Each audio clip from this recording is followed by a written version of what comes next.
خطبات باب ایمان خطبہ نمبر 6 کلمہ طیبہ پر ایمان لانے کا مقصد۔ برادران اسلام، اس سے پہلے 2 خطبوں میں آپ کے سامنے کلمہ طیبہ کا مطلب بیان کر چکا ہوں۔ آج میں اس سوال پر بحث کرنا چاہتا ہوں کہ اس کلمے پر ایمان لانے کا فائدہ اور اس کی ضرورت کیا ہے۔ ہر کام کا ایک مقصد ہے۔ یہ تو آپ جانتے ہیں کہ آدمی جو کام بھی کرتا ہے کسی نہ کسی غرض، کسی نہ کسی فائدے کے لیے کرتا ہے۔ بے غرض، بے مقصد، بے فائدہ کوئی کام نہیں کیا جاتا۔ آپ پانی کیوں پیتے ہیں؟ اس لیے کہ پیاس بجھے۔ اگر پانی پینے کے بعد بھی آپ کا وہی حال رہے جو پینے سے پہلے ہوتا ہے تو آپ ہرگز پانی نہ پئیں، کیونکہ یہ ایک بے نتیجہ کام ہوگا۔ آپ کھانا کیوں کھاتے ہیں؟ اس لیے کہ بھوک رفع ہو اور آپ میں زندہ رہنے کی طاقت پیدا ہو۔ اگر کھانا کھانے اور نہ کھانے کا نتیجہ ایک ہی ہو تو آپ یہی کہیں گے کہ یہ بالکل ایک فضول کام ہے۔ بیماری میں آپ دوا کیوں پیتے ہیں؟ اس لیے کہ بیماری دور ہو جائے اور تندرستی حاصل ہو۔ اگر دوا پی کر بھی بیمار کا وہی حال ہو جو دوا پینے سے پہلے تھا تو آپ یہی کہیں گے کہ ایسی دوا پینا بیکار ہے۔ آپ زراعت میں اتنی محنت کیوں کرتے ہیں؟ اس لیے کہ زمین سے غلہ اور پھل اور ترکاریاں پیدا ہوں۔ اگر بیج بونے پر بھی زمین سے کوئی چیز نہ اگتی تو آپ ہل چلانے اور تخم ریزی کرنے اور پانی دینے میں اتنی محنت ہرگز نہ کرتے۔ غرض آپ دنیا میں جو کام بھی کرتے ہیں اس میں ضرور کوئی نہ کوئی مقصد ہوتا ہے۔ اگر مقصد حاصل ہو تو آپ کہتے ہیں کہ کام ٹھیک ہوا، اگر مقصد حاصل نہ ہو تو آپ کہتے ہیں کہ کام ٹھیک نہیں ہوا۔ کلمہ پڑھنے کا مقصد، اس بات کو ذہن میں رکھیے اور میرے ایک ایک سوال کا جواب دیتے جائیے۔ سب سے پہلے سوال یہ ہے کہ کلمہ کیوں پڑھا جاتا ہے؟ اس کا جواب آپ کے سوا اور کچھ نہیں دے سکتے کہ کلمہ پڑھنے کا مقصد یہ ہے کہ کافر اور مسلمان میں فرق ہو جائے۔ اب میں پوچھتا ہوں کہ فرق ہونے کا کیا مطلب ہے؟ کیا اس کا یہ مطلب ہے کہ کافر کی 2 آنکھیں ہوتی ہیں تو مسلمان کی 4 آنکھیں ہو جائیں؟ یا کافر کا 1 سر ہوتا ہے تو مسلمان کے 2 سر ہو جائیں؟ آپ کہیں گے کہ اس کا یہ مطلب نہیں ہے۔ فرق ہونے کا مطلب یہ ہے کہ کافر کے انجام اور مسلمان کے انجام میں فرق ہو۔ کافر کا انجام یہ ہے کہ آخرت میں وہ خدا کی رحمت سے محروم ہو جائے اور ناکام و نامراد رہے، اور مسلمان کا انجام یہ ہے کہ خدا کی خوشنودی اسے حاصل ہو اور آخرت میں وہ کامیاب اور بامراد رہے۔ آخرت کی ناکامی و کامیابی، میں کہتا ہوں کہ یہ جواب آپ نے بالکل ٹھیک دیا، مگر مجھے یہ بتائیے کہ آخرت کیا چیز ہے؟ آخرت کی ناکامی و نامرادی سے کیا مطلب ہے؟ اور وہاں کامیاب اور بامراد ہونے کا مطلب کیا ہے؟ جب تک میں اس بات کو نہ سمجھ لوں اس وقت تک آگے نہیں بڑھ سکتا۔ اس سوال کا جواب آپ کو دینے کی ضرورت نہیں، اس کا جواب پہلے ہی دیا جا چکا ہے کہ الدنیا مزرعۃ الآخرہ، یعنی دنیا آخرت کی کھیتی ہے۔ یعنی دنیا اور آخرت 2 الگ الگ چیزیں نہیں ہیں، بلکہ ایک ہی سلسلہ ہے جس کی ابتدا دنیا ہے اور انتہا آخرت ہے۔ ان دونوں میں وہی تعلق ہے جو کھیتی اور فصل میں ہوتا ہے۔ آپ زمین میں ہل جوتتے ہیں، پھر بیج بوتے ہیں، پھر پانی دیتے ہیں، پھر کھیتی کی دیکھ بھال کرتے ہیں یہاں تک کہ فصل تیار ہو جاتی ہے، اور اس کو کاٹ کر آپ سال بھر تک مزے سے کھاتے رہتے ہیں۔ آپ زمین میں جس چیز کی کاشت کریں گے اسی کی فصل تیار ہوگی۔ گیہوں بوئیں گے تو گیہوں پیدا ہوگا، کانٹے بوئیں گے تو کانٹے ہی پیدا ہوں گے، کچھ نہ بوئیں گے تو کچھ نہ پیدا ہوگا۔ ہل چلانے اور بیج بونے اور پانی دینے اور کھیتی کی رکھوالی کرنے میں جو جو غلطیاں اور کوتاہیاں آپ سے ہوں گی ان سب کا برا اثر آپ کو فصل کاٹنے کے موقع پر معلوم ہوگا، اور اگر آپ نے یہ سب کام اچھی طرح کیے ہیں تو ان کا فائدہ بھی آپ فصل ہی کاٹنے کے وقت دیکھیں گے۔ بالکل یہی حال دنیا اور آخرت کا ہے۔ دنیا ایک کھیتی ہے، اس کھیتی میں آدمی کو اس لیے بھیجا گیا ہے کہ اپنی محنت اور اپنی کوشش سے اپنے لیے فصل تیار کر لے۔ پیدائش سے لے کر موت تک کے لیے آدمی کو اس کام کی مہلت دی گئی ہے۔ اس مہلت میں جیسی فصل آدمی نے تیار کی ہے ویسی ہی فصل وہ موت کے بعد دوسری زندگی میں کاٹے گا، اور پھر جو فصل وہ کاٹے گا اسی پر آخرت کی زندگی میں اس کا گزر بسر ہوگا۔ اگر کسی نے عمر بھر دنیا کی کھیتی میں اچھے پھل بوئے ہیں اور ان کو خوب پانی دیا ہے اور ان کی خوب رکھوالی کی ہے تو آخرت کی زندگی میں جب وہ قدم رکھے گا تو اپنی محنت کی کمائی ایک سرسبز شاداب باغ کی صورت میں تیار پائے گا، اور اسے اپنی اس دوسری زندگی میں پھر کوئی محنت نہ کرنی پڑے گی، بلکہ دنیا میں عمر بھر محنت کر کے جو باغ اس نے لگایا تھا اسی باغ کے پھلوں پر آرام سے زندگی بسر کرے گا۔ اسی چیز کا نام جنت ہے، اور آخرت میں بامراد ہونے کا یہی مطلب ہے۔ اس کے مقابلے میں جو شخص اپنی دنیا کی زندگی میں کانٹے اور کڑوے کسیلے زہریلے پھل بوتا رہا ہے اس کو آخرت کی زندگی میں انہی پھلوں کی فصل تیار ملے گی۔ وہاں پھر اس کو دوبارہ اتنا موقع نہیں ملے گا کہ اپنی اس حماقت کی تلافی کر سکے اور اس خراب فصل کو جلا کر دوسری اچھی فصل تیار کر سکے۔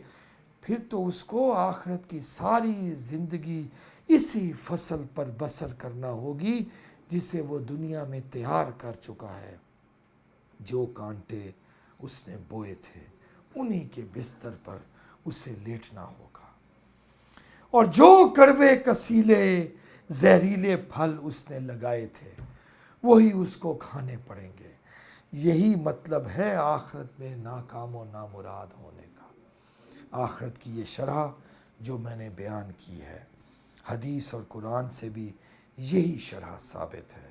اس سے معلوم ہوا کہ آخرت کی زندگی میں انسان کا نامراد یا بامراد ہونا اور اس کے انجام کا اچھا یا برا ہونا دراصل نتیجہ ہے دنیا کی زندگی میں اس کے علم اور عمل کے صحیح یا غلط ہونے کا۔ کافر اور مسلمان کے انجام میں فرق کیوں؟ یہ بات جب آپ نے سمجھ لی تو ساتھ ہی ساتھ یہ بات بھی خود بخود سمجھ میں آ جاتی ہے کہ مسلمان اور کافر کے انجام کا فرق یوں ہی بلا وجہ نہیں ہو جاتا۔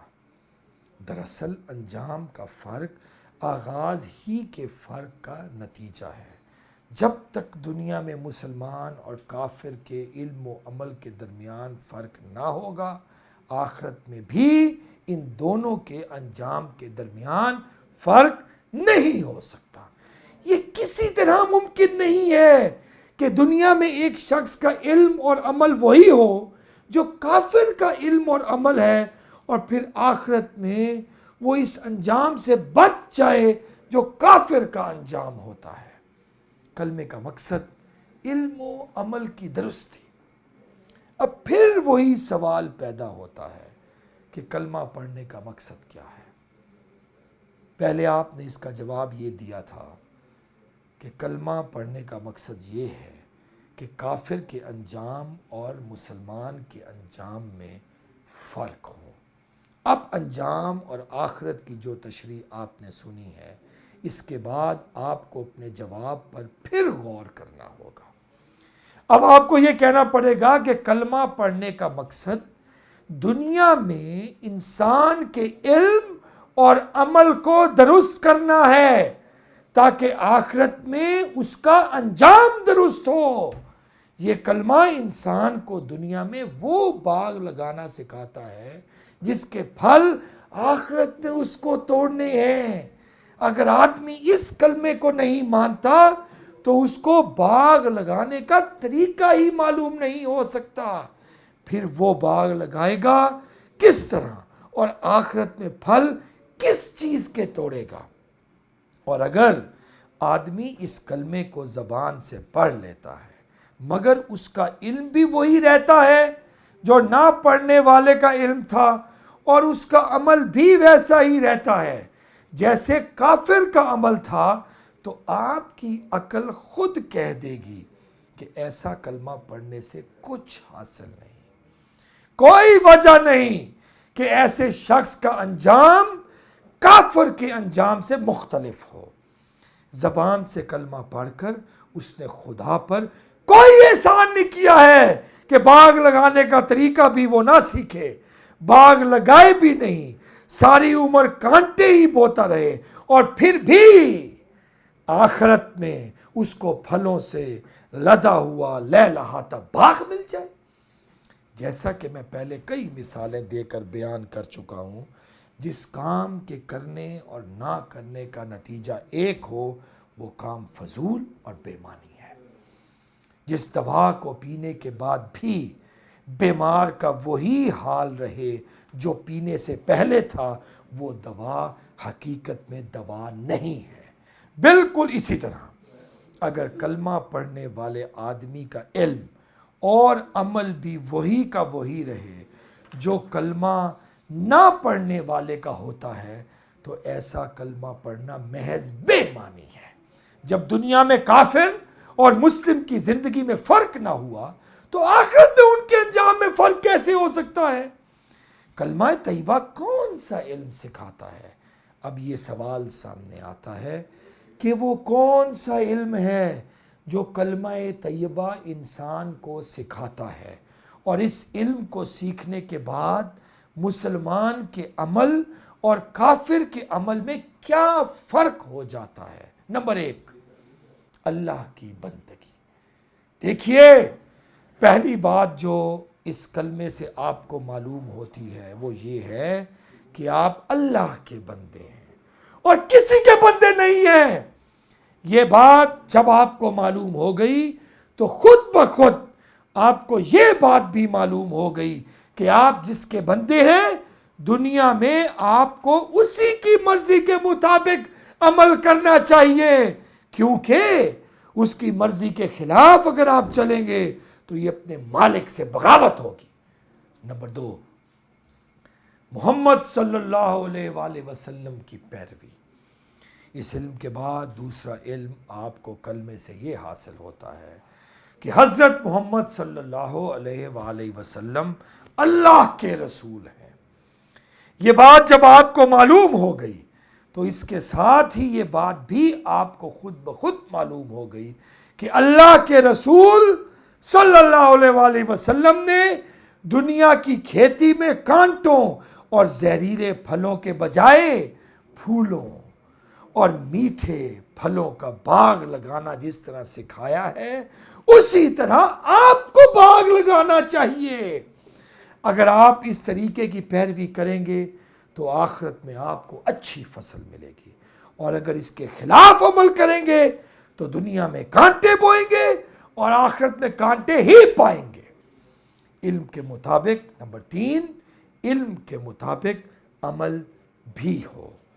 یہ علم حاصل ہونے کے بعد لازم ہے کہ آپ کا عمل بھی اس کے مطابق ہو۔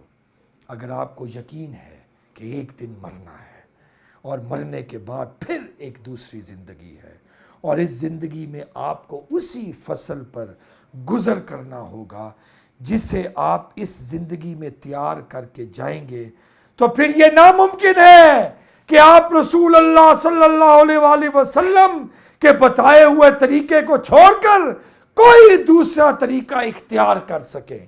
دنیا میں آپ کھیتی باڑی کیوں کرتے ہیں؟ اسی لیے کہ آپ کو یقین ہے کہ اگر کھیتی باڑی نہ کی تو غلہ پیدا نہ ہوگا، اور غلہ نہ پیدا ہوا تو بھوکے مر جائیں گے۔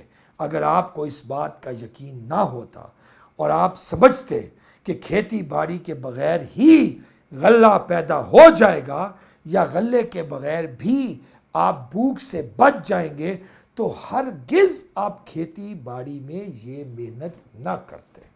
بس اسی پر اپنے حال کو بھی قیاس کر لیجئے۔